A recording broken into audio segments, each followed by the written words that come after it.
Patrick Sébastien, l'ancien animateur star du plus grand cabaret du monde sur France 2, ne cache pas sa fierté face au chemin parcouru depuis le début de sa carrière. La preuve avec cette récente interview. Patrick Sébastien prépare son grand retour sur scène. Le 7 mars 2025, l'ancien animateur de France 2 donnera le coup d'envoi de son nouveau spectacle hommage et dessert au théâtre de la Tour Eiffel.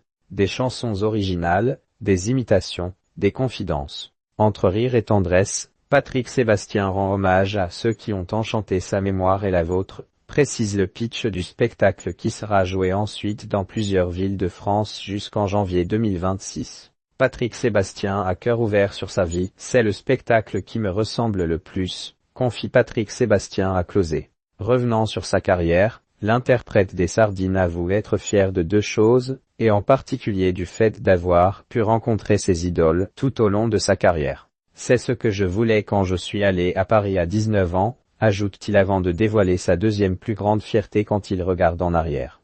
Je n'ai pas changé, je suis le même qu'à 14 ans. J'ai résisté au pognon, à la fausse gloire. Je n'ai qu'une hâte, après l'interview, c'est de repartir chez moi dans le lot, à Martel, retrouver mes amis, glisse celui qui prépare aussi un deuxième spectacle plus important baptisé spectacle d'été. Et ce n'est pas le seul projet que Patrick Sébastien s'apprête à lancer. Il travaille en effet sur l'ouverture, prévue dans un an, de son plus petit cabaret du monde, dans le lot. Un dîner-spectacle de 160 convives dans le restaurant acheté pour ma maman à 5 km de chez moi. Je l'agrandis avec salle de spectacle, boutique et chambre, précise le principal intéressé.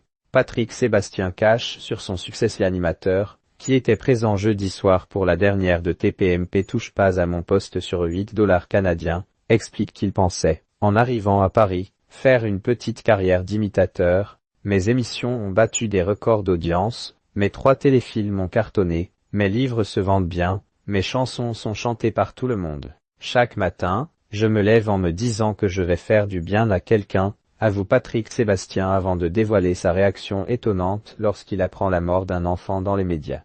Il m'arrive de téléphoner à ses parents, j'ai vécu ce que vous vivez. Si vous voulez, on peut en parler. Appelez-moi quand vous voulez. Et je laisse mon numéro, conclut-il.